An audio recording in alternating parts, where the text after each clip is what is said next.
ಲೋಕಯಾತ್ರಾ ಭಯಂ ಲಜ್ಜಾ ದಾಕ್ಷಿಣ್ಯಂ ತ್ಯಾಗಶೀಲತಾ ಪಂಚ ಯತ್ರ ನ ವಿದ್ಯಂತೇನ ಕುರ್ಯತ್ತತ್ರಂ ಸಂಗತಿಂ. ಆಚಾರ ಚಾಣಕ್ಯರ ಪ್ರಕಾರ ಎಲ್ಲಿ ಜೀವನವನ್ನ ಸಾಗಿಸಲು ಉದ್ಯೋಗ ಲಭಿಸುವುದಿಲ್ಲವೋ ಹಾಗೂ ಎಲ್ಲಿ ಜನರಲ್ಲಿ ಭಯ, ಲಜ್ಜೆ, ಔದಾರ್ಯ ಮತ್ತು ದಾನ ಮಾಡುವಂತಹ ಸ್ವಭಾವ ಇಲ್ಲವೋ ಇಂತಹ 5 ಸ್ಥಳಗಳನ್ನ ಸಹ ಮನುಷ್ಯ ತನ್ನ ವಾಸಕ್ಕೆ ಆಯ್ಕೆಯನ್ನ ಮಾಡಿಕೊಳ್ಳಬಾರದು. ಆ 5 ವಸ್ತುಗಳ ಬಗ್ಗೆ ಅವರು ವಿಸ್ತಾರವಾಗಿ ಹೀಗೆ ಹೇಳ್ತಾರೆ.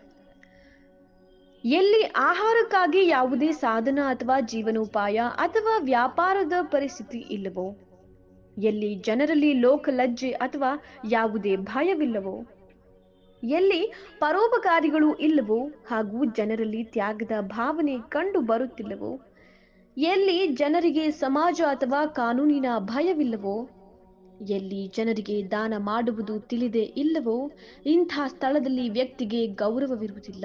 ಅಂತಲ್ಲಿ ವಾಸಿಸುವುದು ಸಹ ಕಷ್ಟವಾಗುತ್ತದೆ. ಕಾಲಕ್ಕೆ ತಕ್ಕ ಪರೀಕ್ಷೆ.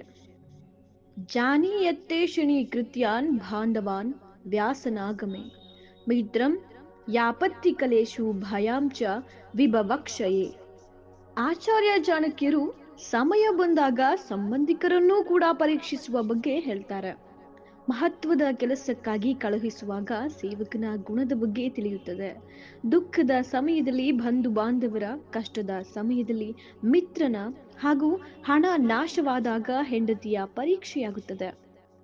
ಮನುಷ್ಯ ಸಾಮಾಜಿಕ ಪ್ರಾಣಿಯಾಗಿದ್ದಾನೆ. ಅವನಿಗೆ ಮಿತ್ರರು, ಸಂಬಂಧಿಕರು, ಪರಿಜನರ ಅವಶ್ಯಕತೆ ಇರುತ್ತದೆ.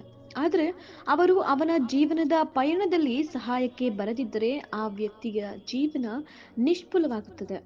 ಕಷ್ಟದಲ್ಲಿ ಸಹಾಯಕನಾಗುವ ಸೇವಕ ಮತ್ತು ಬಂಧುಗಳು ನಿಜವಾದ ಸಹಾಯಕರಾಗಿರುತ್ತಾರೆ. ಹಣದ ಅಭಾವದಲ್ಲೂ ಕೂಡ ಪತಿಗೆ ಸದಾ ಸಹಕರಿಸುವ ಪತ್ನಿಯೇ ನಿಜವಾದ ಜೀವನ ಸಂಗಾತಿ.